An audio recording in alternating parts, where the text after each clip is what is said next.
Départ du port de Yansa, où nous avons passé 2 jours et 2 nuits, ou plus exactement 3 jours et 2 nuits. Très sympa, accueil super sympa. On a payé 36 euros pour 2 nuits, 60 euros pour 2 nuits, 30 euros la nuit, enfin, c'était vraiment super. Voilà. À bientôt. On reviendra, c'est sûr. Vous avez vu, on a fait la visite, on a vu plein de choses, on a fait des petits restos. Le personnel est super sympa, ils sont gentils, ils vous aident à l'amarrage. Bon, il faut bien les indiquer quand même parce que c'est manifestement pas toujours des pros, surtout en cette saison. Mais ça s'est bien passé. Voilà, on sort doucement du port. Il y a une station-service ici, ouverte 24 heures sur 24 à carte. Voilà. On a 5 nœuds dans le port. Bon, ça s'annonce calme pour le moment. On devrait toucher 12-13 nœuds en remontant. Voilà. Direction Saint-Cyp.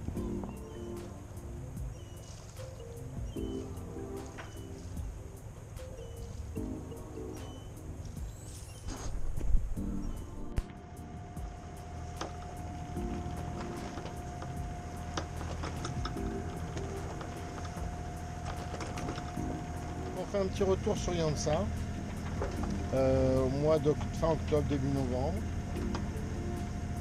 On est à une vingtaine de milles de Saint-Cyprien au sud, entre Bagnous et Port-la-Selva, un peu au nord de Port-la-Selva, tout près de Port-la-Selva en fait. C'est un petit port très sympa, pas très animé, mais a priori c'est ce qu'on recherche surtout en cette saison. Il y a quand même des restos, il y a des belles balades de littoral à faire, dont vous avez vu je pense quelques images. Donc on reviendra très certainement, c'est très raisonnable, il n'y a pas beaucoup de place, hein, et on ne peut pas réserver par Navili, donc il faut réserver par téléphone. Et vous avez le numéro de téléphone de la capitainerie sur Navili. Voilà, il parle français. Voilà, il parle français quasiment spontanément. Il y a énormément de Français d'ailleurs, localement. Et non, vraiment, c'était une étape agréable. On a fait notamment un peu le chemin du littoral. Je ne sais pas si vous voyez là, bon, vous ne verrez pas le chemin du littoral, mais enfin tout le long des maisons, il y a plein de criques, de petites plages, avec de quoi boire un godet au bord de l'eau. Des gens se baignaient en cette saison. Oui, oui, et pas en combinaison, hein. Ouais, un petit coin avec un microclimat protégé. Non, c'était vraiment chouette.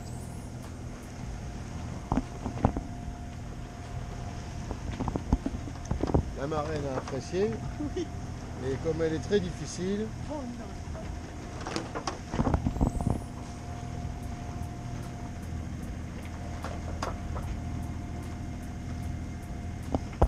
Enfin, je rajoute, parce que la marraine pourrait vous le dire, les sanitaires sont nombreux, propres, nettoyés 2 fois par jour.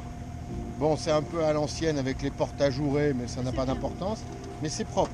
L'eau est chaude. Non, c'est vraiment très bien. Pas de restriction d'eau au ponton parce qu'ils ont un désalinisateur énorme avec une grosse citerne qui tourne en permanence. Donc bon, voilà. Du coup, on peut nettoyer le bateau, on peut faire les pleins d'eau. Non, vraiment, il n'y a rien à dire. Ah si je voulais vraiment être désagréable, je dirais il n'y a pas de chip. Voilà, il n'y a pas de chip chandler. Il y a des bazars chinois. Donc ça, on y trouve à peu près tout ce qu'on veut en dépannage. Mais il n'y a pas spécifiquement de chip chandler. Bon. Après, il y a un port plus au sud, plus au nord, pardon, c'est Colera, où on peut aller en moins d'une demi-heure en bus. Et puis évidemment, Port-la-Selva plus au sud, ou par le sentier du littoral, il faut 3 heures de marche. Sinon, je suppose qu'il y a des bus aussi pour y aller. Et en revanche, en bateau, ça n'est qu'à peut-être 2000. Bon, ce qu'il faut savoir, c'est que l'accueil n'est pas le même à Port-la-Selva et que c'est beaucoup plus cher. Mais bon, c'est très mignon, c'est très joli. Vous avez vu, il y a des vidéos sur la chaîne. Il y a plusieurs vidéos de Port La Selva sur la chaîne. Voilà, bon, j'arrête de parler. On navigue, c'est agréable. On a une mer un peu formée, les restes du vent d'hier. On a là, bon là c'est plus calme, mais on a du 0,5, 0,6 de face. Pas de vent pour le moment. Là on va passer une zone complètement pétole et après je pense qu'on va récupérer un peu de vent.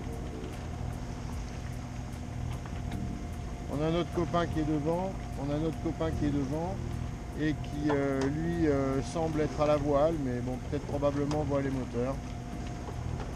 Et là on est sur un pseudo bâbord à mur et apparemment il est tribord à mur. Donc je pense que passer la tache d'huile, les conditions devraient un peu changer.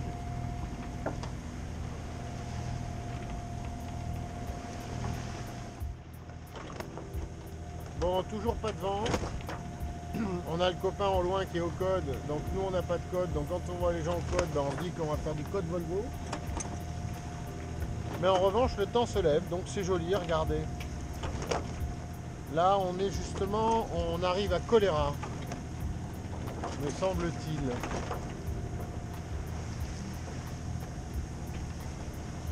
Et au loin on a la SNSM qui s'entraîne. On voit Port-Bou. Vous avez vu à l'aller. Et toujours la SNSM qui s'entraîne.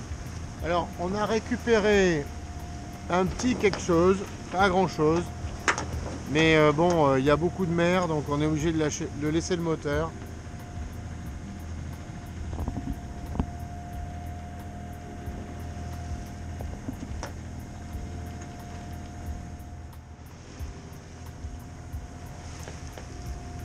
Au loin, Port-Bou, petit village, la gare. Le port est un peu loin de la ville, paraît-il, mais de toute façon on ira voir.